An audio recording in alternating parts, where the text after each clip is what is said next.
Okay, here we go. Yay. All right. Made a couple more people in here.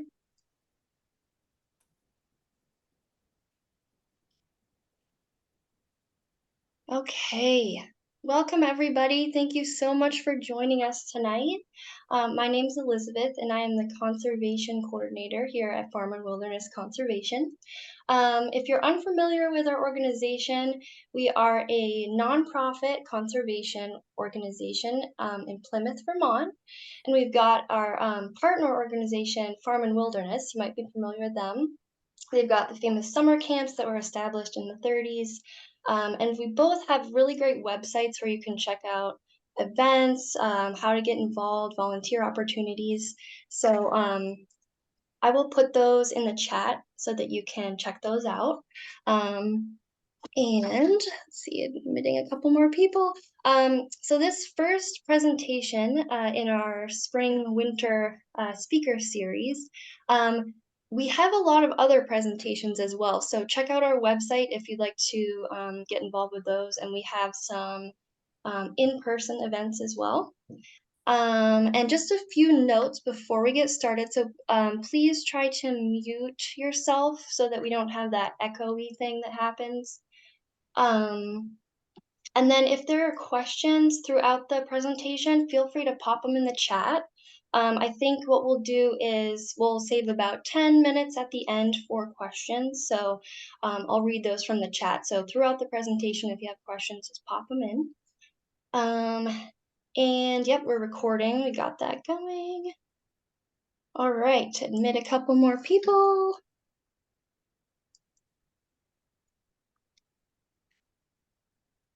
Okay, so for our first presentation, we're so excited to welcome biologist and loon conservation expert Eric Hanson from the Vermont Center for Ecostudies. Eric has been with VCE since about 1998, and he's been conducting research on loons since 1992. Currently, he leads the Vermont Loon Conservation Project, where he and his coworker Eloise manage hundreds of loon volunteers each year. And we're so grateful here at Farm and Wilderness Conservation for this opportunity to learn from Eric and to see all of you. So with that, I will pass it over to Eric. Okay, I'm going to just pop into my, share my screen. There we go.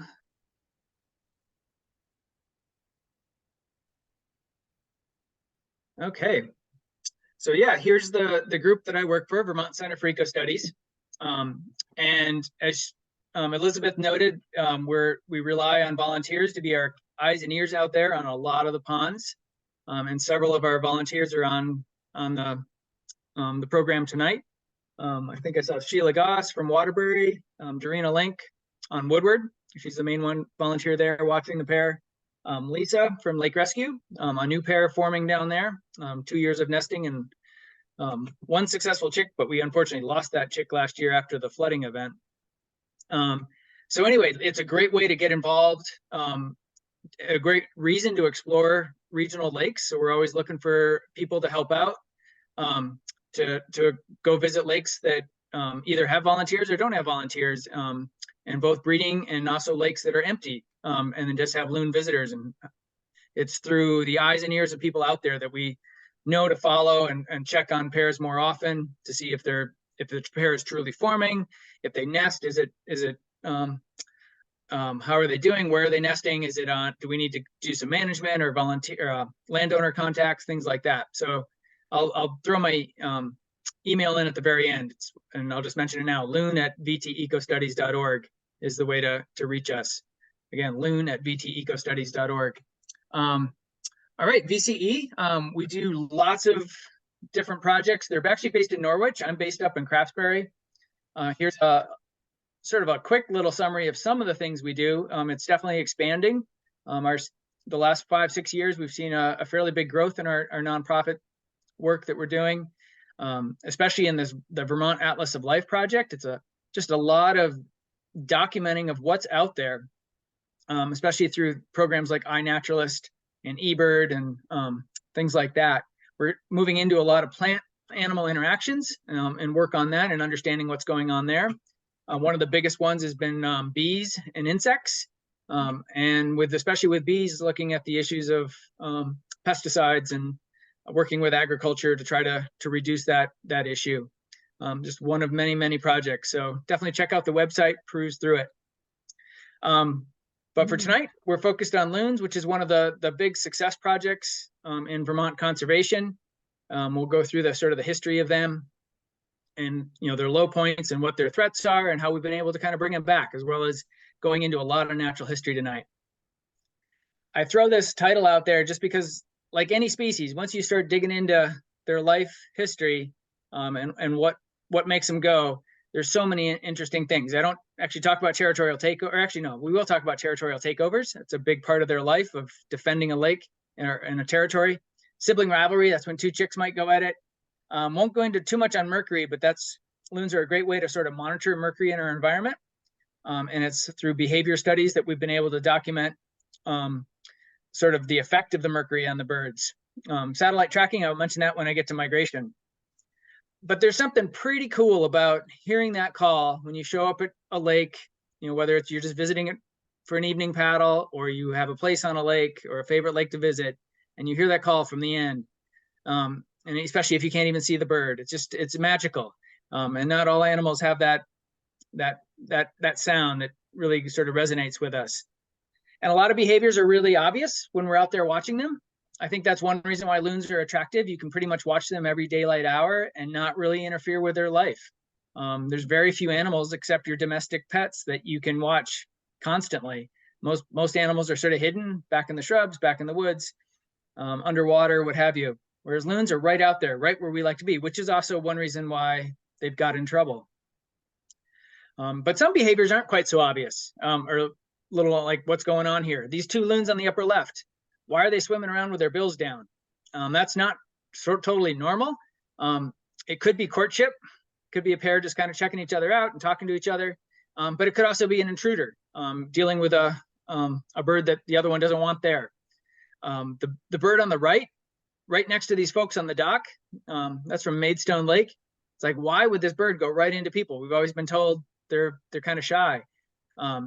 And my guess is that there's an intruder loon out on the water, or this bird's been in a territorial dispute and it's just looking for refuge, a safe spot. And it could care less whether people are nearby when it's in that situation. In the lower picture, a lake that normally has two, a pair, and all of a sudden there's four. Who are those two? What are they doing? And we'll go into that tonight. So again, lots going on between management, rafts, all the interactions between birds, raising their young, taking care of themselves, that preening shot on the right. We partner with the Vermont Fish and Wildlife Department. So we get some of our funding from them, about a quarter of it. And they've been a great supporter. I mainly work with game wardens when we got birds in trouble or reported in trouble. But we'll work with the biologists as well when we need to. So they've just been a great supporter, and I think it's really good for them to have such a popular species, and they get lots of phone calls and questions. They can just direct everything to me and Eloise. And then volunteers are a major part of this project. I kind of call myself a coordinator because we're working with all these different groups on the right. Volunteers being the biggest one, but Parks and Recreation, Tufts has helped with necropsies for decades. Hydroelectric companies where water levels are being controlled, we're in contact with them all the time. Private landowners, when loons first start nesting especially, it's like, okay, is this going to work or is it not going to work? Biodiversity Research Institute, they do a lot of the toxicology work. Vermont Institute of Natural Science has really stepped up in helping us with necropsies as well as of late. Most of our funding comes from individual donors, so we're always looking for support. Small donations, big ones, whatever. It helps, it keeps this program going. It's really hard to fund long-term monitoring projects, so we really do rely on the folks that are out there, and we're trying to get that word out. I can't say that I'm a great fundraiser, so any help you can give is super appreciated. Neat thing about tonight's show, almost all the photographs are from Vermont and people just sending me their photos. It's really fun to share all of them. This one's from Eleanor Osborne of a raft up on Forest Lake near the Canadian border. She was a VCE Volunteer of the Year maybe 10 years ago, because she helps with lots of projects. So our focus is monitoring all the pairs. So we try to find all the pairs in the state. Do they nest? Where they nest? Failed nests? Do they have chicks? Did the chicks survive to the end of the summer? Management, so water levels that fluctuate, rafts, signage to help prevent folks from getting too close to a nest. Those are the main ones there. Lots of education, especially the lake associations and folks on the lakes. Volunteer coordination, we have about 350 active volunteers, some just helping one afternoon for the annual count or one morning. Other people are out there every day. Dorina, who lives on Woodward, is, she probably goes out for a little paddle all the time, and so she's always checking on them. So you got everything in between as well.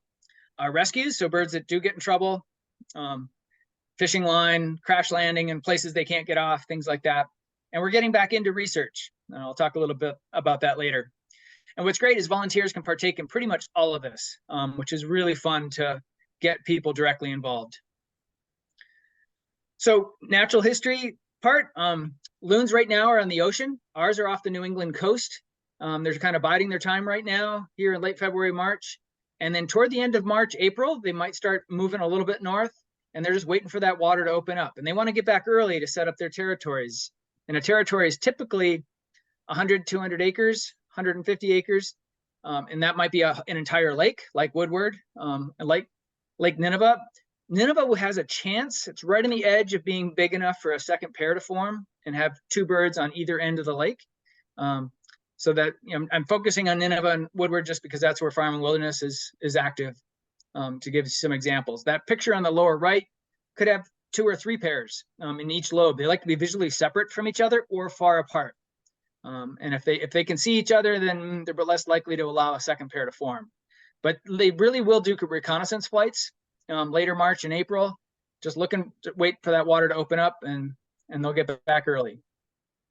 The pair will usually show up within a few days of each other, or a week. They don't overwinter together. They're pretty sure that they are in separate places, but it's usually 80% of the time the same pair coming back. And they're going to spend a lot of time sort of just cruising the lake, just to set up the territory, let other loons know that it's occupied. They'll do some nest searching. They might do copulation. That's the breeding. That's one of the few times they go to shore.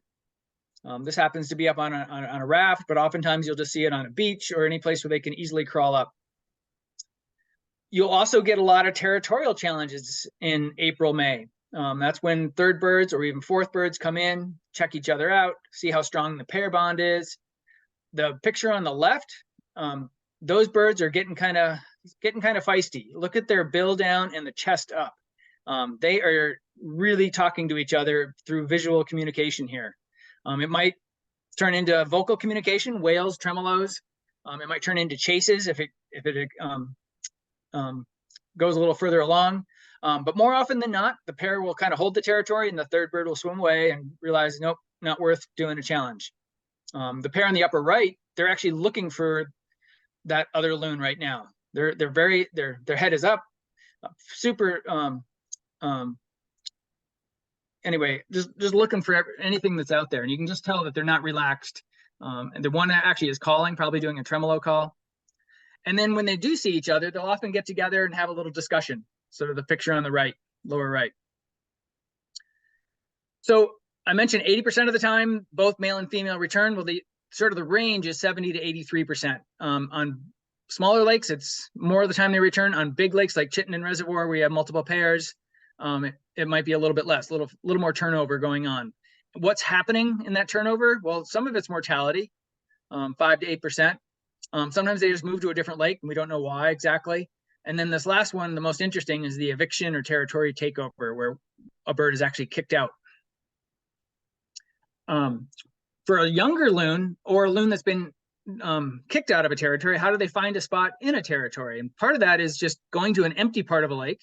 A bay, 50, 60, 70 acres is a good size, or a small 20, 30 acre lake in some regards, and although it's getting on the small side.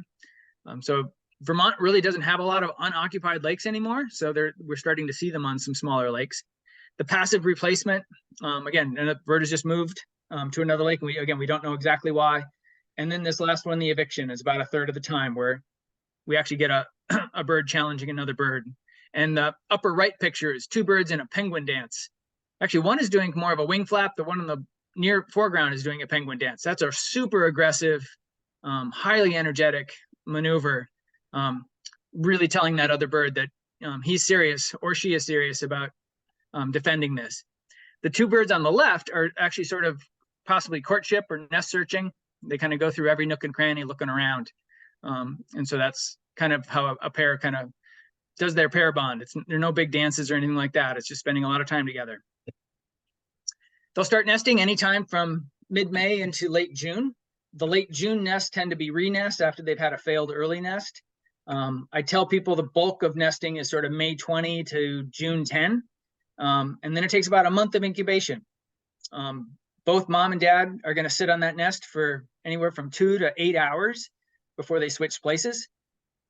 They can nest at 3, but usually they take 3 or 4 years before they're going to find a spot in a territory. They like islands because that's where the predators are not.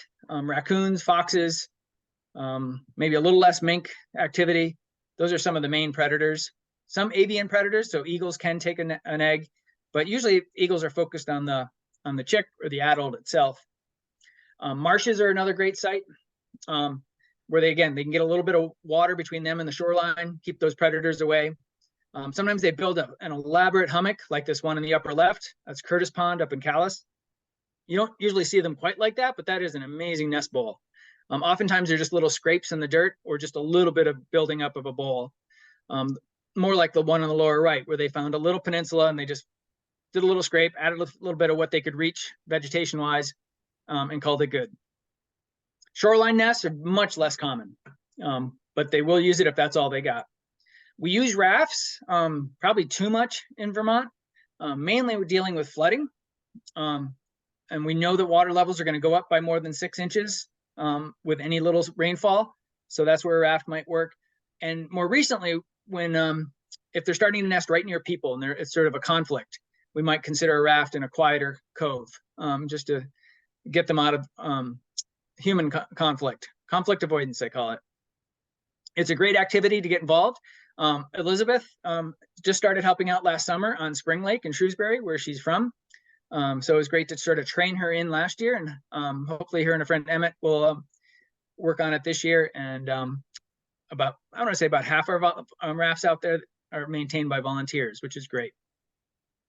So here's some loons on rafts. We often add a lot of shrubs to it to kind of give them some protection, visual protection, less likely to flush off when people get too close or a predator gets too close or an eagle or something. They'll just crouch down and feel a little safer. These float up and down. They have cables to cement blocks, and they're about 4 feet by 4 feet, 5 feet by 5 feet. Here is a shoreline nest from Echo Lake that was actually never successful. Predators got this nest every year, 2 or 3 times they tried. They lay 1 or 2 eggs, and that's it. Long-lived birds tend to have only 1 or 2, maybe 3 young, but a lot of parental care in seeing those chicks into the fall. Where compared to the strategy of a lot of water birds, where they'll have 10 eggs and hope that 3 or 4 survive into the fall. Just a much different strategy for these long-lived species. But they can breed for a long, long time. And I'm not sure if I bring it up, but loons, we used to say 20 to 30 years was expected life expectancy. And that's probably still true for most birds. There's a great study in Wisconsin following banded birds, and Walter Piper is the name of that researcher. And he definitely sees birds starting to disappear after 20, more common. But there is one pair up in northern Michigan that was together into their upper 30s. And then 2 years ago, she chose a new mate, a male. The male was seen nearby because they were both banded. But he was actually banded as a chick in 1987, and she was banded as an adult in 93. So we know that they're both really old. So there's a good chance loons can live to be 40 and keep breeding till then. She's still nesting. I don't think he has the last 2 years because he's been by himself. So throw in mercury in this nesting shot or nest searching. One of the big things we see with mercury, it's a neurotoxin that affects behavior. And you've heard of the Mad Hatter and Alice in Wonderland. Well, instead of being crazy, loons are lazy with high mercury. They're near a nest, but not on the nest. They're with the chicks, but they're not feeding the chick. And then again, this is higher levels of mercury that we see more in parts of eastern Maine, southeast New Hampshire, Nova Scotia, places like that, where the aerial deposition is higher than here in Vermont. It also has to do with soils. High acidic soils, mercury tends to build up a little bit more and gets into the birds. We don't have too much of a problem in Vermont. Partly, again, it's our soils, but it's something that, again, loons are a great sort of indicator to follow mercury through the ecosystems. Nest sites. This is a big part of our work. Big part of volunteers' work is to educate boaters and lakeshore owners of, just give those loons a little space while they're on the nest. This is when they're most prone to disturbance and more likely to abandon the nest or leave a nest. And there's just a lot of boaters out there, especially with the proliferation of kayaks. Big boats actually are less of an issue, but they can be. So to deal with when a loon is off the nest, it leaves those eggs exposed. So predators can easily get them. But other things can happen too. They might get knocked into the water if they're flushed off quickly. Eggs might cool off, or they might just give up. So this is one area where we've been very effective in using these nest warning signs. We'll put them out ahead of time if loons tend to nest in the same spot, but other places they nest sort of in a different spot every year. So Woodward Reservoir, they've been shifting nest sites quite a lot in the last 5-10 years after a fair number of years on this old beaver lodge. So now Dorina, who manages the nest site signs, she kind of has to wait to hear about where are they nesting, find the nest, and then figure out, are they staying, are they working on it, and then get the signs out. This picture above is from Berlin Pond up in Berlin, Vermont. Landowner contact, it's a major part, especially new pairs. Here's a loon that nested on a little island, and if you look back, they're 15 feet from it, there's a camp. So knowing what the landowner's intention was really important. Figuring out whether we could do anything to help this pair, or do we actually discourage them from nesting in certain spots, which we've only had to do that a few times. With loons, I try to get people to think about, especially people who live on lakes, of thinking of your shorelines as wildlife habitat. Loons are so dependent on healthy lakes, and I think we forget about that sometimes. As lakeshore owners coming in, and we're here to have a good time, and it's a place where the grandkids come, and it's a place to play, but it's also wildlife habitat, and there's ways to do that reduce our impacts on the water and promote a healthy food web. And loons are dependent on that. And if we can get people excited about loons and knowing that your shoreline can be a part of that, maybe it's kind of hard to get excited about phosphorus and water and erosion and sediments, but maybe if you think about the loons and what we're doing for the lakes and all the little critters that are dependent, eggs and larvae and clean water and cooler water, all that can be a big part for making a good lake for loons. So if they can make it through that 28 days, they'll hatch 1 or 2 chicks, usually about a day apart. And mom and dad are going to be both there, feeding them, caring for them, back riding, really watching close. A lot of things can happen to a young chick. This is probably the big one. Unfortunately, Woodward lost their chick this past year to an eagle. It's going to become more common. Not necessarily a bad thing, because right now loons are doing amazingly well. And to have a little less productivity will not hurt the population at all. It might actually be better in the long run for sustainability. So eagles are going to be part of that. Competition is going to be part of that. Other predators would include some of the big fish, pike, maybe a big bass, snapping turtles. I've never confirmed an osprey ever taking a chick, but I've heard of them doing flyovers, or people are confusing an osprey with an immature eagle. I'm not really sure. As they get older, those the chicks are putting all their energy into their feet and those legs. That chick with its foot waggle, that web is almost the size of an adult webbed foot, even though the chick is 1/3 the size. Just incredible how much growth goes into those feet to start feeding, to be able to get away from other loons, just to be able to be mobile. And they need to be able to do that. They'll eat, mom and dad are going to feed them continuously all the way until they're older, even though they will start feeding themselves at 6, 7, 8 weeks a little bit. But they're still dependent on those parents up until at least 8 or 9 weeks, if not longer. The one on the lower right is starting to grow in some flight feathers at 6 weeks. And by 8 or 9 weeks, that's all going to be smooth, scalloped feathers. And then around 10, 11 weeks, they'll be able to start learning to fly. So here's a big chick, probably a 12-week-old, plus or minus. Communication is a major part of a loon's life. Let's see if you guys can hear this. I'm going to start with a whale. Can you hear that, Elizabeth? I did not hear it, no. Oh, shoot. Okay, it's not coming through. I'm not sure why, but when you share, there's an option to share your computer audio. Let's see. Stop sharing and reshare and check that option. Thank you, Mark. New share. Nope.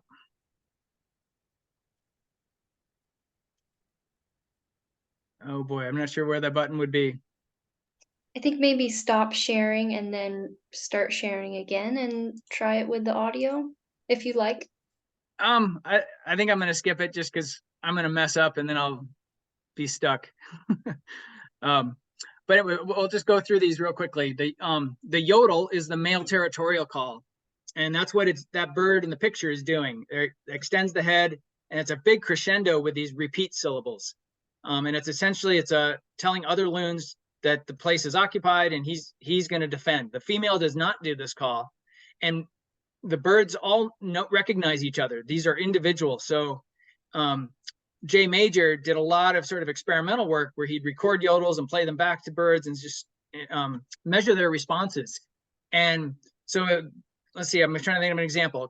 Kent Pond, up the road from Woodward and Woodward, those two males probably know each other's yodel call.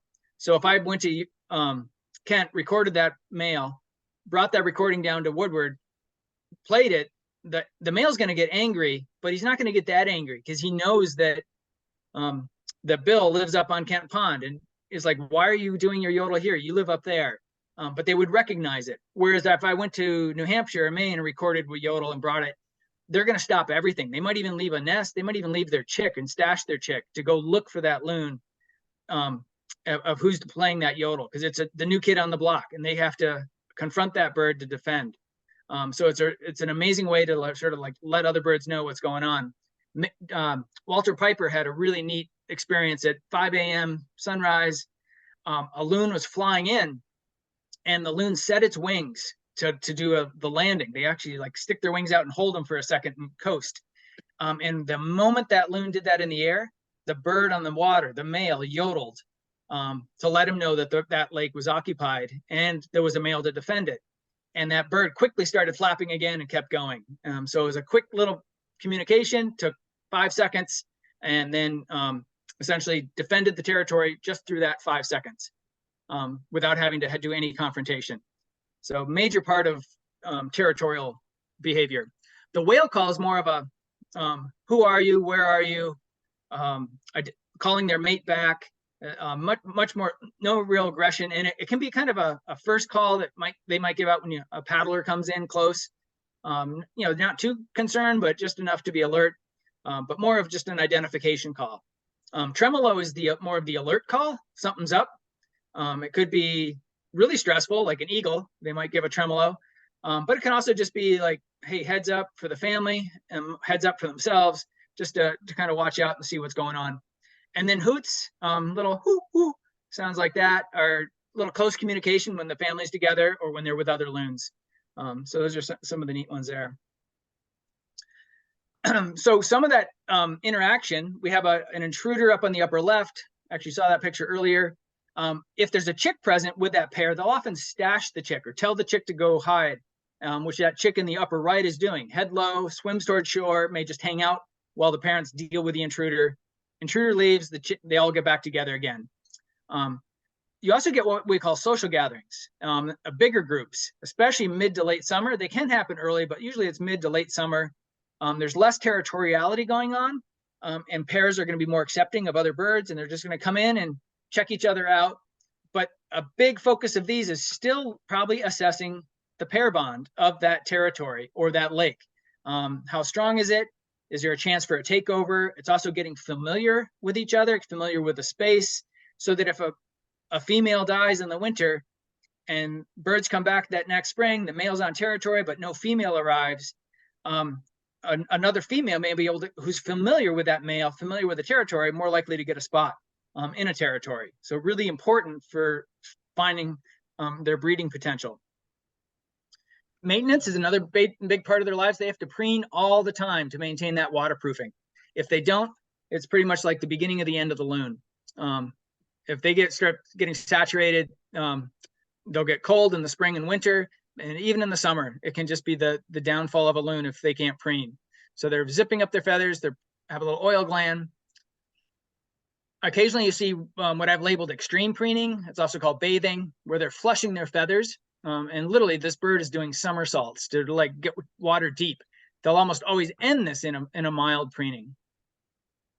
And then again, big chicks later in the season, the flight feathers coming in. This guy's still got his gray fluff a little bit, or all of them do. And then here's a more older chick learning to fly. And literally it can be a kind of a comic lesson as they awkwardly try to get off the water and crash and do it again. Parents will actually entice them to come across the water. They might go first, again, and they'll start feeding themselves. And then come October, the parents will leave first. And then usually it's later October, November, the chicks will go on their own. And sort of that magic of migration, they figure out how to get to the north, to the ocean. For the adults, if you look at the dots, those are banded birds that were then seen again where the squares. So gray was New York. We actually have 3 in Vermont now that have been seen down on the coast. Black was New Hampshire, white was Maine, and that's kind of their distribution of where they were found. The arrows represent telemetry. So a satellite telemetry reading every 2 days. Each of those solid arrows going to the coast is probably a single flight. So flying at 50 to 70 miles an hour, maybe faster with a tailwind, they can get down to the Cape in 5, 6, 7 hours or less from up this way. There was one chick that they did a telemetry implant, and that was the dotted line in New York. And that bird took almost 2 months of sort of hopping its way, probably from ice lake to ice lake, getting just off in time and making it to Long Island Sound in January, leaving in November. Looking at all of North America, sort of the general trend is as you get Midwest and upper Midwest, those birds are heading further south, the mid-Atlantic coast and Gulf of Mexico. And then somewhere there's a split where you'll see birds headed to the West Coast. What's really neat is look at the average weights of these birds. So from Saskatchewan, 9-pound male, 7-pound female, 2,000 miles of migration. And they're going to the Gulf of Mexico. Whereas Maine, they're only going about 100 miles plus or minus, 30% bigger than those Saskatchewan birds. So it pays to be small when you have to fly that far, but it pays to be big to hold the territory. So there's this sort of natural selection going on, depending on where they're from. So even though they're all the same species, they're quite a bit different in their sizing. And that's just over the last 10,000 years. In the winter, they face all sorts of other things going on. We've had some oil spills. The most recent was Buzzards Bay in Rhode Island, Massachusetts. It's also where they're most naturally stressed. It's probably where we see most adult mortality, just from it's a tough life living off the Cape in January. We get a few birds that don't make it off. So there's 2 loons out in that pond and that hole with ice around it. One got off. I actually witnessed it. So they can actually fly from these. And it happens more often than I think we used to give them credit. But we've documented several now that have been able to take off, but some don't. And we actually had a local fire department help us out. We got this bird and it got a trip to the Maine coast. Lots of things we deal with in mortality and injuries and things like that. Fishing line, lead being a big one. Some we were able to rescue the one on the right, but obviously the other 2 we could not. And part of that is through necropsies, because sometimes you don't even see the line. It could be a lead sinker and a bird just found dead on the shore, but through a necropsy and an x-ray and then an examination, we can figure out why they die some of the time. So especially for lead, aspergillosis, which is a fungal disease, and malaria, kind of a new one that's popped up in the last decade that we're working with UVM on studying that. So this is Eloise Gerard, my coworker, as we're working with Vince and Bren Lundberg down there and doing this examination. Here's an interesting one that happened last summer. Some of you may have read about it in Vermont Digger. I mean, look at the size of this male, and it's a male, it's big. This bird is from Newark Pond. It was just found dead, floating. When we got the x-ray, you could actually see in this x-ray some sort of piece of fishing gear, metal. Ends up, it was not lead. So that was not the cause of mortality. It ends up, I sent this one to Mark Pokris at Tufts, who's examined thousands of birds, because I really wanted him to check this one out. Major blunt trauma on the side of the body from a boat hit. And he was able to look at the muscle tissue and be able to figure that out. And the reason we were really curious about this bird specifically is it's the bird coming off that raft with bands on its leg. And it's the first bird I banded in Vermont in 1998. And this was last year. So this bird is in his early 30s. Just incredible life he had. And he was still part of that nesting pair up there. So it's kind of sad, but we're trying to use this as an educational effort to get boaters to add loons to the things to watch out for, along with swimmers and kayakers and things like that. We've talked about intruder loons a little bit. Wing rowing, penguin dancing, these are all part of defending a territory, kicking another bird out of a territory, things like that. Here's some of the major causes of lead mortality. So lead fishing gear is still our #1. Unknowns, we just don't know what exactly happened. Could be old age, it could be disease that wasn't detected. Fish hooks and line, another one. Respiratory disease, which is often a secondary cause. There's often something else that makes the bird weak, and then it catches a respiratory disease, aspergillosis, and dies from that. Attacks by other loons. So we got 15 of those. Trauma, where they just crash land in the wrong spot. Other trauma, a few gunshot, luckily not many. And at least for adults, very few iced in. We get more chicks where that's an issue. Infections, predation, and then trauma from boat. We've had very few of those, thank goodness. So I think Vermont does pretty well in this regard. This was we started doing some research again. This has been going on since the 90s. It's how actually I first got involved in loons back in the early 90s, where we catch them, take a blood sample, and that's what a vet student there in the upper right is doing off the leg, a vein. We'll be testing for mercury and malaria and aspergillosis, and maybe down the road some PFAS to see if loons are picking that up. We'll do rescues, and this is a really amazing one from lake rescue last summer. The bird was incubating on their nest. It's the second time they've nested on lake rescue, and someone sent in a photograph, and the loon on the nest had fishing gear around its head, and we're like, oh my gosh, what do we do? So but it seemed to eat, and it seemed to be incubating. It seemed to be behaving fairly normally. So it was surviving. It was only partially, I don't know, I guess wrapped up. It wasn't enough to inhibit it too badly. So we waited for the chick to be about 10 days old, and we went out there, and the fuzzy picture on the upper right was my high school intern just taking photographs as we approached the pair. Actually, not the pair, but the chick and the adult. And luckily, the adult with the chick had the line, and that keeps that bird close. It wants to defend. So we were able to get close enough to net it, bring the bird in. So here we are holding the bird with a fishing line. And you can see that it could still sort of swallow and maybe do some preening, even though it was wrapped around the lower mandible. Here I am, Eloise is holding the bird, and we're snipping that line free. And Erica Griggs, who's a PhD student at UVM doing the malaria research, was helping. So she's got some experience in this. We were able to snip all that free. We put some bands on that bird. We took a feather sample, which we'll send in for mercury. And then we just held the chick. We had the chick with us, and then we released the two of them together. Unfortunately, a month later, that July 10 flood made lake rescue into pea soup, and the adults had to leave. They couldn't feed. You just could not see it at all. And unfortunately, the chick died in the process. So we'll hope that pair can rebound next summer and have a successful chick. But it's still exciting that you could have a success on such a busy lake like Lake Rescue. This was another neat rescue. A bird got caught in this treble hook. Look at the picture on the left. The feet were just mangled.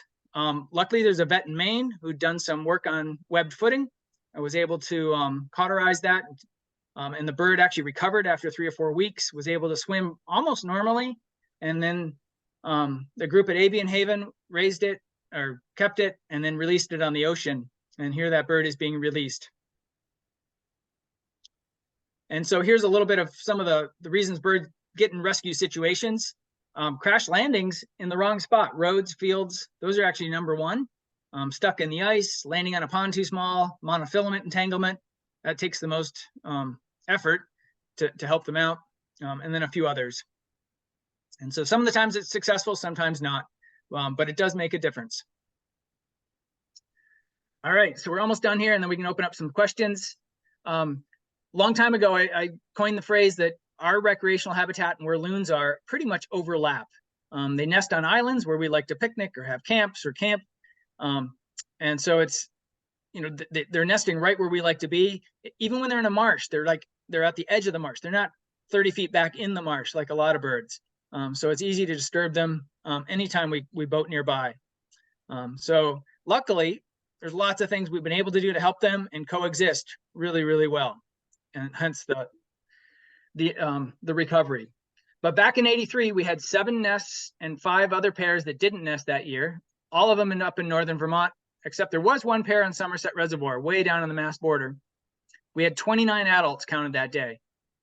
So 40 years ago, not too many loons around. But since then, it's just been, you know, pretty amazing growth since the late 90s.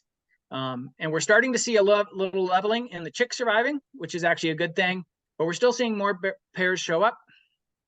Last year was 108 nests confirmed. And here's where they are now. And I'm really excited about that whole central region. And we're going to get into that in a little more detail in a minute.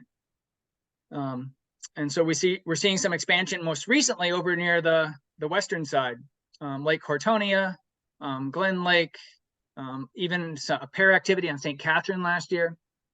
So pretty exciting. All right, let's hone in on what's going on locally. So a little bit ago, I went through some of the numbers. Hopefully this is pretty close to being accurate. First nest was around 2005 on that beaver lodge in one of the lobes. The pair's been around now for 19 years. They've nested 17 of those years, which is a pretty high rate. They've had 12 successful nests, which is pretty average, about 70% of the time. And they've had about 14 chicks survive from those 12 nests. And that comes out to one of our productivity measures called chicks per territorial year, which is 0.74. The Vermont average over the last 20 years has been 0.67. And this year was down to 0.53. So it's the lowest we've seen in a long time. That's still way above the North America average of about 0.48. So Vermont has just been cranking out chicks for the last 20 years, way above the national average, as well as the sustainable average. And they've tried nesting in multiple locations, and most recently they've been nesting in a bunch of different spots, and really haven't honed in on one specific one that's super successful.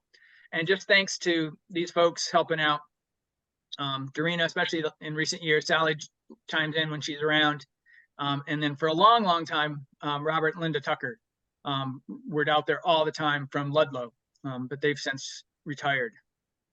On Nineveh, this was the first nest in central Vermont. The nearest one was up near Barrie, and then the furthest one south was down in Somerset. So this was kind of in the middle. This is kind of the leading pair. This has kind of brought started the wave in the central part of Vermont. And this is really unusual. Been there 29 years. They've nested every year. Usually there's a year off when there's a switch in the mates, because it's probably not the same birds over this time period.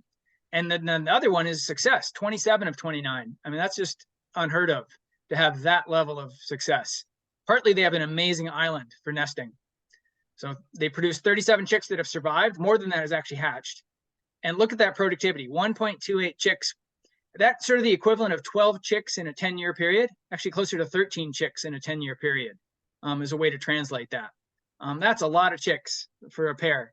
If they can produce, even 4 chicks in a 10-year period, that's a sustainable, good number. So To have 3 times that amount is amazing. That what Nineveh can do. It's a nice large lake, so plenty of food, great habitat. It's an ideal loon lake.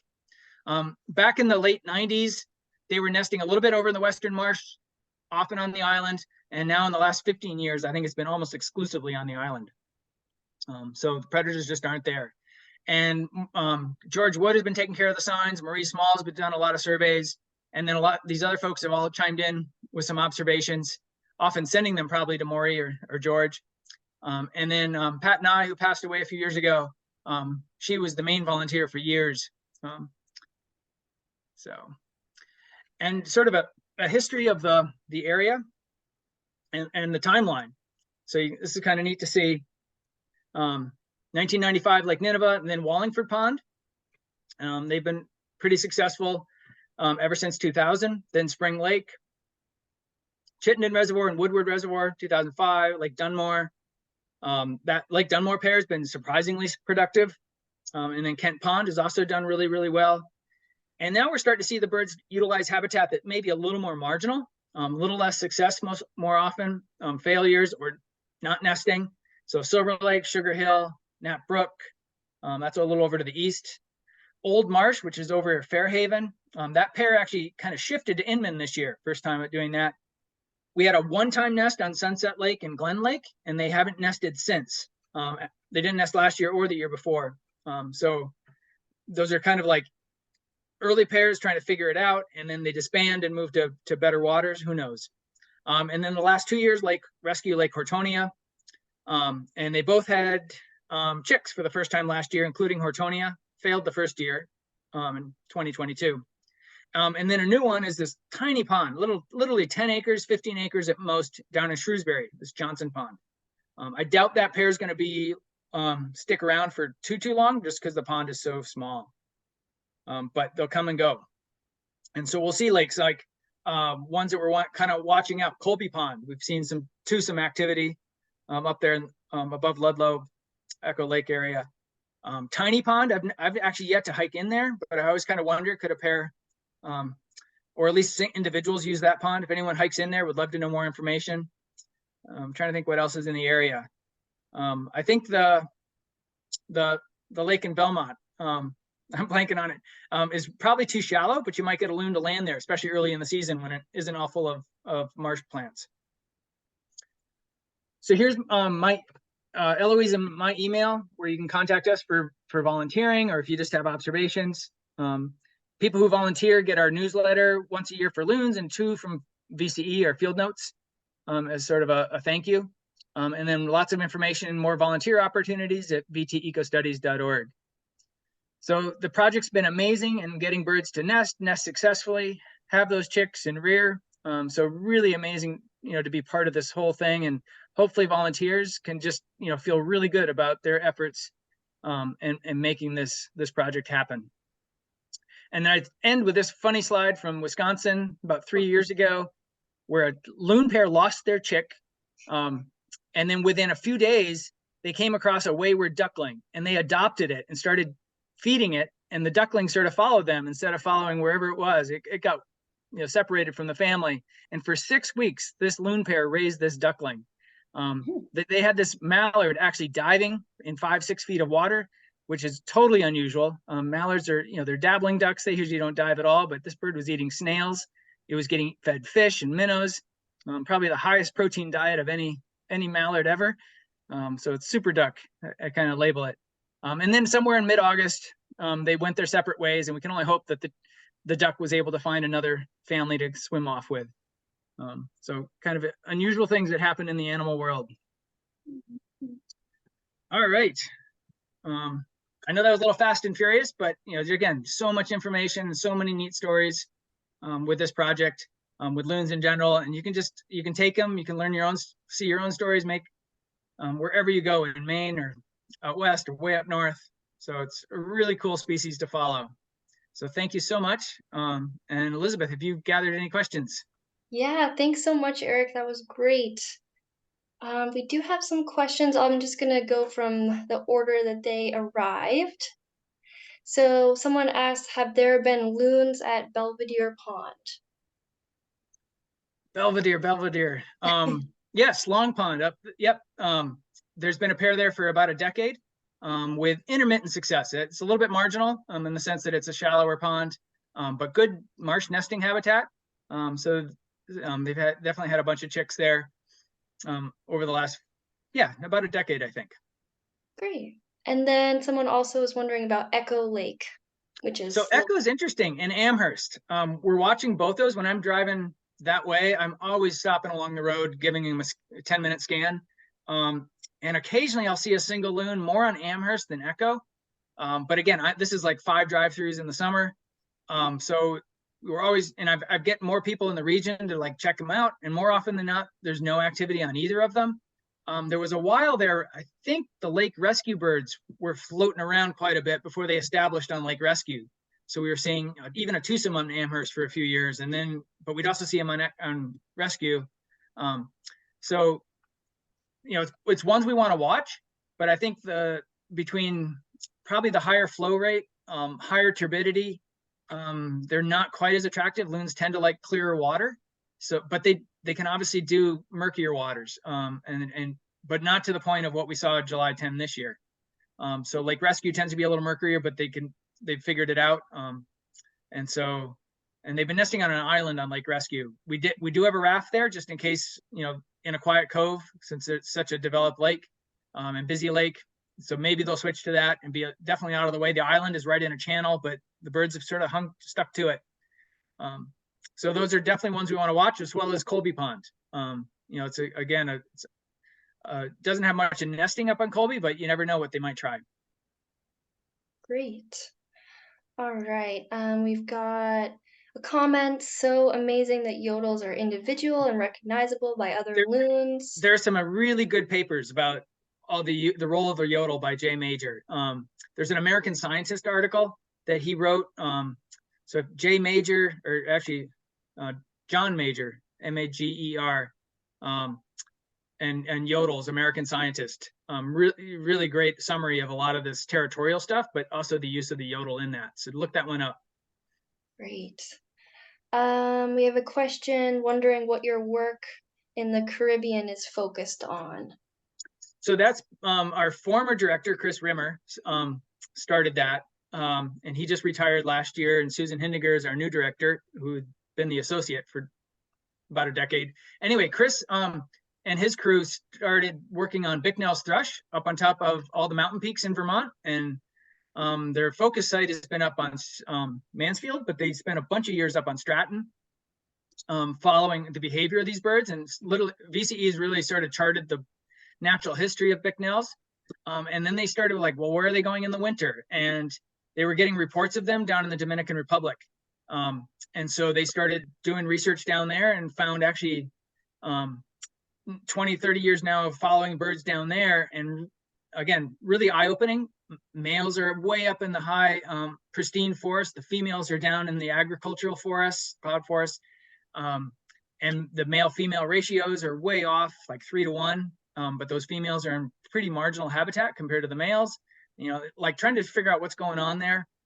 That's now expanded into working with lots of conservation groups down in the Dominican Republic and Haiti, and trying to work with farmers and foresters, and figuring out how to better help the Bicknell's thrush. But it's also expanded out to all sorts of species in that region.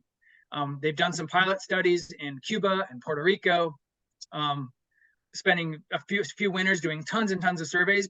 And they found a few Bicknells in some of these other high mountain areas. But really it's the Dominican Republic is the hotspot for most of the Bicknell's thrush, which is probably the lowest number of any songbird, like less than 70,000 in the world. And they all nest here in the eastern US up on our mountaintops. Mount Washington is probably the hotspot just because it has the most spruce fir, conifer, alpine habitat. There was a guy down there for about 8 years working with all these groups and NGOs, getting more research and getting folks down there to do the research. And now we have, he left, and now we have another guy, Jim Getz, who's based in Ithaca, New York, but he goes down for big extended periods of time, again, working with all these different groups. So it's kind of a neat little process of how conservation, I think, should work, or at least that's what VCE is thinking, is getting the local groups to take that on, and we kind of help provide some guidance. And I say we, I'm not doing any of that. I'm pretty much a loon person, but Chris and company are still working on that, and some of the new folks at VCE are taking that on. So it's really, yeah, it's been a neat process. That's great. Thank you for that background. All right, we got a couple questions more. It is 8 o'clock, so feel free, folks, if you need to log off, no worries. Let's see. Someone asked, how do the members of pairs recognize each other and reunite after wintering separately? Yeah, that is one of the, I mean, they know each other's calls. That's a big part of it. But can they do it visually? Jay Major and some Mark Pokris have both worked with a little bit with photographs and looking at the necklace, and they're all like slightly different. Is that partly something that loons might recognize visually that allows them to say, hey, that's, you know, that's Jill, that's, you know, whoever, and just figure it out? We don't know for sure how they can recognize each other visually like that. But definitely through all those calls, when they give those, they definitely know who each other are. Although the yodels can actually change when there's a change in location. So if a male gets kicked out of a territory, moves 5 miles, finds a spot in another territory, its yodel might change to be most like the male that it is replacing, or make it more unique amongst the other males. But then after time, it goes back to its original yodel that it had 3 or 4 years ago, that was recorded. So it's kind of, yeah, it's a fascinating process of just knowing who each other. And I think of, you know, songbirds are the same way. They all kind of probably know each other, but through even more subtle ways of communication. And we do it as people. You know, a way we can recognize people from a distance and how they walk and how they move. So there's lots of neat visual and verbal cues that are all that's saying that. And again, this is all cumulative over time. So they know the 20, 30 loons in their region pretty well, probably from all these interactions. Bird flying in for 20 minutes, swim together, it leaves. Well, that happens 10 times, 30 times over a summer. That, you know, they all kind of know the neighborhood and know who these birds are. Hence why it's really important for birds to, when you get a new bird coming in, to sort of get established of holding that territory. That's amazing. All right, we've got a couple questions regarding the flooding that happened recently. What accounts for the drop in productivity in 2023? Was that related to the flooding? And then also concern about the lakes might not still be clear enough this coming season, because in the fall they were still pretty murky. Yeah, that'll be really interesting to see for the murkiness, if they've settled out over the winter with, I would assume they would some, but it's amazing how long it takes, having seen it in some other places. And again, loons can tolerate a fair amount of murkiness to a point. It's just a matter of, can they find the food that they need. And the Jim Peruk, another researcher who went to the Gulf of Mexico after the BP oil spill down there, spent a lot of time, and he was finding loons in really murky waters. I mean, he put his hand in the water, he could barely see it, but loons were living there, and he recaptured birds several years in a row in the same place, which made him realize those birds were finding a way to live in murky waters. Otherwise, they'd go to someplace else. And it's a strategy of feeding. The murky water birds were swimming around waiting for something to move right near the bottom. And once it moved, then they grabbed it. Whereas a clear water bird is chasing fish as fast as it can go. It needs the clear water to grab it. And they become kind of specialists in their feeding strategies. And that's actually a way that loons find a spot or find a new territory when they've been kicked out. Clear water specialists tend to stay to clear water lakes. Murky water birds tend to go find another lake with murkier waters. They become good at feeding in those specific things. So hopefully those lake rescue birds will be back. It's still a new pair. It's only been around 2 or 3 years. So there's always a chance that, nope, it's not worth, we haven't had success, enough success, and it's time to go challenge the Woodward birds because they have had a lot of success. Or let's go challenge the Nineveh birds. And it's amazing how successful the Nineveh birds have been despite all the territorial activity there.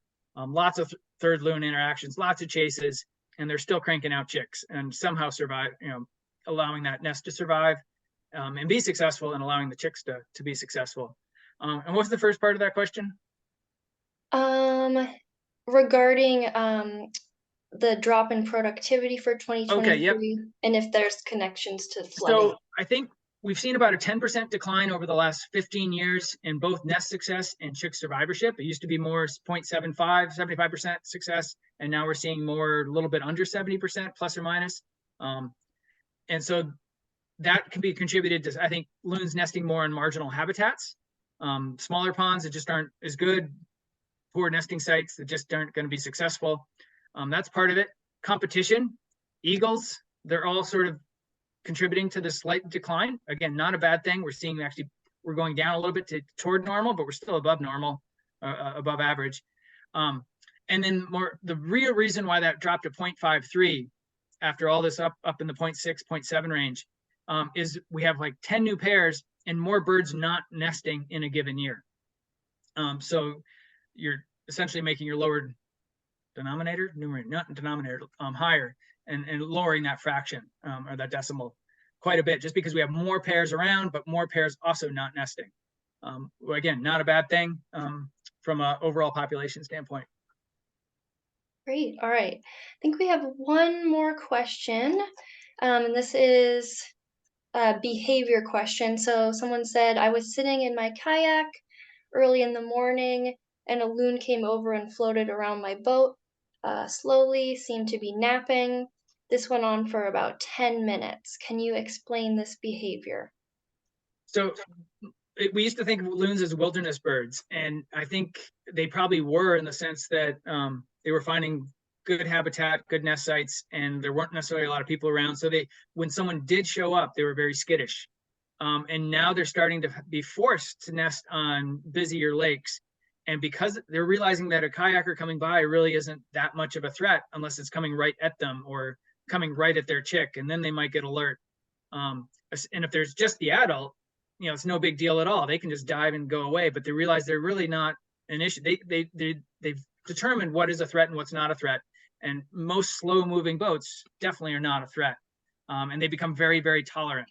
And so they're also very curious, especially in the spring when they haven't had boats around too much. You start going out, the first ones out in May after ice out, they're more likely to come and check you out. But it'll happen all year round. And they'll have no problem taking a nap. And they sleep on the water, they tuck their bill into their feathers. They'll have no problem sort of like just poking around. Your boat might be a little attraction for some minnow activity or something, and they'll come do some feeding or something nearby. So yeah, very, very tolerant on some of the busier lakes. But if you go up to, let's say, Wallingford Pond, where there's very few people, those birds are going to be much more skittish, much more likely to leave a nest if someone came in close. And things like that. That pair just isn't as tolerant compared to Lake Rescue and Woodward and Kent Pond, which are just totally used to having folks nearby. They'll even start sticking on the nest with boats coming 10, 15 feet away sometimes.